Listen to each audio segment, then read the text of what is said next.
I would like to fight Gervonta Davis. Yeah. The reason why the Tank Davis won't happen is obviously they have their mock-up plan on what they're gonna do with Gervonta. They're able to do it. It works. A good system. He doesn't have to go above the B level. He doesn't have to go below the C level. He stays right there in the middle. You know what I'm saying? So, below the D level. That's the things. Like, it's everyone has put this idea. It's a business. It's a business. It's a business for the managers, the promoters, and the networks. But as the fighters, it is also a business, but it's our business first before anything else. What's good, YouTube? It's your boy, Blue Blood Sports TV, back at y'all with another one. So, let's break down and go over what Teofimo Lopez has stated. I had 3 people send me this interview, this clip. I don't know where it came from. I tried to research it and I couldn't find it, but obviously it's Teofimo Lopez, who is the 2-division world champion, former unified lightweight world champion, now the reigning WBO junior welterweight world champion, superstar boxer with a record of 19 wins, 1 loss, no draw, 13 wins by way of knockout, 26 years of age, 5'8", with a 68-inch arm reach. Teofimo Lopez has 2 major marquee victories in his career. Teofimo Lopez is discussing a possible showdown with undefeated 3-division, 5-time world champion superstar boxer who is widely acknowledged and recognized by many in the sport of boxing, fans, pundits, the new face of the sport of boxing, in Gervonta Tank Davis. Gervonta Tank Davis is 29 wins, no loss, no draw, 27 big wins by way of knockout. He is 28 years of age, 5'5", with a 67-inch arm reach. With that said, there has been chatter and talk of Gervonta Tank Davis and Teofimo Lopez possibly fighting in February, right? And apparently Teofimo Lopez is stating that Gervonta Tank Davis has a plan and he would love to make the fight happen.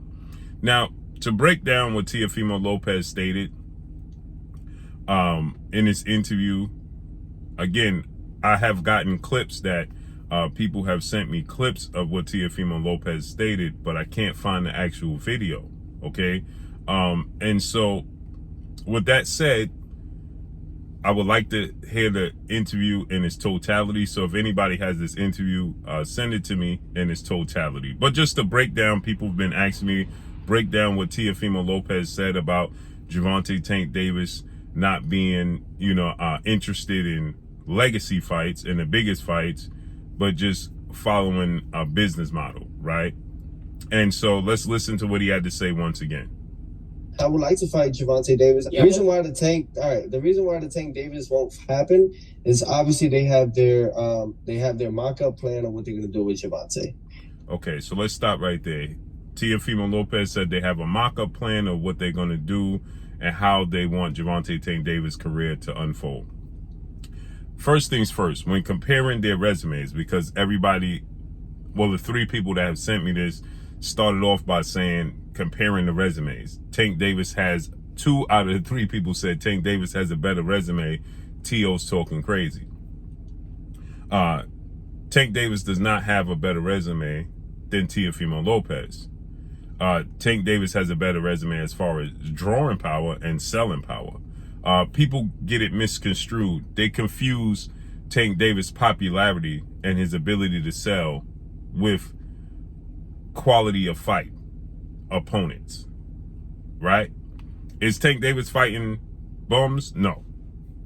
Teofimo Lopez goes on to say that Tank Davis is fighting between B and D level fighters, right? He don't have to go below D level, but he don't have to go above B, and he still is a sell. He's marketable, right? And it's a market plan for Gervonta Tank Davis. And he's 1000% correct. As we heard Mayweather Promotions CEO Leonard Ellaby on numerous occasions say that, hey, when you check the Forbes list, would you rather be on the Forbes list or you rather be on the pound for pound list? Meaning that they're making all this money. You can't. Floyd Mayweather, legendary retired, iconic Hall of Fame superstar boxer, who retired 50 wins, no loss, no draw, 27 big wins by way of knockout. He beat more world champions at 23 than anybody in the history of sport of boxing, with less fights than anybody. He holds every pay-per-view record known to the sport of boxing. He's a 5-division champion, 2 separate careers, Pretty Boy Floyd Mayweather and then Money Mayweather, 2 separate styles. And then he was the businessman. And then he became a promoter. And he built up Gervonta Tank Davis. And so people are saying, well, Floyd Mayweather, he's following the Floyd Mayweather blueprint.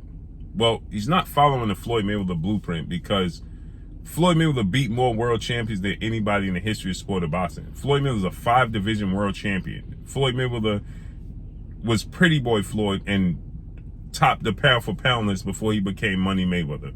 So before he became a major money draw, he was Pretty Boy Floyd and dominating. He was already a Hall of Famer as Pretty Boy Floyd. So the model is slightly different. Now, I would say that Floyd Mayweather, as he became Money Mayweather and a promoter, that later part of his career, once he saw the benefits of what he was doing financially, right, he then followed that blueprint and then he added that to Gervonta Tank Davis' career, right? And Gervonta Tank Davis has become a cash cow, face of boxing. And so when you look at it from that standpoint, yes. Now, what's interesting here is that when you compare Teofimo Lopez's career, now, as I stated, and I'll say this again and again, you can be the face of boxing, the cash cow, and still have legacy fights. Gervonta Tank Davis doesn't have any legacy fights. He has marquee fight, but he don't have legacy fights that he beat, one of the best fighters in the world. Teofimo Lopez has that. But Teofimo Lopez is missing the money part. Teofimo Lopez has the legacy part. He beat 2 possible Hall of Famers. He beat Vasyl Lomachenko, is a 2-time Olympic gold medalist, 3-division champion, unified lightweight world champion. He beat Lomachenko in a unification bout. Lomachenko's going to the Hall of Fame. Then he beat Josh Taylor, who was the undisputed junior welterweight champion, British superstar boxer, whom won the Ali Trophy in the tournament. And I believe Josh Taylor's going to the Hall of Fame based off of what he's accomplished. And he beat and dominated both Josh Taylor and he dominated Lomachenko. Lomachenko fight got close in the 8th, 9th, 10th, and 11th round, but outside of that, Teofimo Lopez dominated. Those are 2 legacy fights. Then he beat guys on the level that Tank Davis is beating, like Richard Comey, who was a world champion. He beat him for his title. He beats Nakatani. That win looks better every day because Nakatani was giving people trouble. Now, recently he got knocked out, but Nakatani was somebody, that he even garnered a fight with Lomachenko. So Teofimo Lopez has beaten some very good opposition in 2 legacy fights.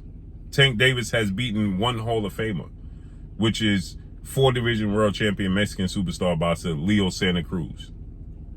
But Leo Santa Cruz was coming up in weight and was seen to be a smaller guy, right?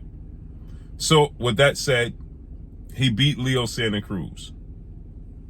But outside of that, he's beaten some good opposition. Oh, nope, I'm incorrect. He beat Yuriorkis Gamboa. Yuriorkis Gamboa is going to the Hall of Famers. So he beat 2 Hall of Famers. But at the time he beat Yuriorkis Gamboa, who was a 3-division world champion, Olympic gold medalist, Yuriorkis Gamboa is going to go into the Hall of Fame. So he beat Leo Santa Cruz and Yuriorkis Gamboa. Then he had that massive fight with Ryan Garcia. Ryan Garcia was viewed as one of the 4 kings, but he has not fought for a world title, so obviously he's never won a world title. He's not a world champion. He's a very popular fighter, with a lot of potential, but he's accomplished absolutely nothing outside of being a superstar outside the sport of boxing. So let's keep listening. They're able to do it. It works. A good system. He doesn't have to go above the B level. He doesn't have to go below the C level. He stays right there in the middle. You know what I'm saying? So, or below the D level. That's the things. Like, it's everyone has put this idea. It's a business. It's a business. It's a business for the managers, the promoters, and the networks. But as the fighters, it is also a business, but it's our business first before anything else. Now, I will say this, right? I think that Tank Davis hasn't found a medium, and I think that Teofimo Lopez hasn't found a medium. Teofimo Lopez is looking to make the money. His complaint is he's not making money, right? His complaint is he's only getting 1%. He just went on a rant recently about not receiving the money that he's looking for. And then on the other hand, you complaining about that, but then Tank Davis and his model, and his business model, he's receiving the money. Tank is not complaining about not having the legacy fights. Teo's complaining about not having the money. So is Teo truly happy with the way his career is going with the legacy fights? Or does he want to have what Tank Davis has? See, because Teofimo Lopez is complaining. But again, like I said, you should be able to have both. And it goes back to what Terrence Crawford just told Oscar De La Hoya. The fighters need to be sitting at the table. Because if the fighters were sitting at the table, the position that Teofimo Lopez is in, he wouldn't be in. Period. So let's see how this unfolds and plays out. But that's all I got for y'all. Make sure you hit the like button. Drop a comment in the comment section. Let me know what y'all think. Y'all already know what it is. It's your boy Blue. Blue Blood Sports TV. Hate, like, comment, and subscribe. You haven't subscribed, hit the subscribe button, hit the like button, hit the bell icon to get all the new notifications. Follow me on Instagram at Blue Blood Sports TV, all one word. So all I got for y'all. It's your boy Blue. I'm signing off. I'm gone. Peace.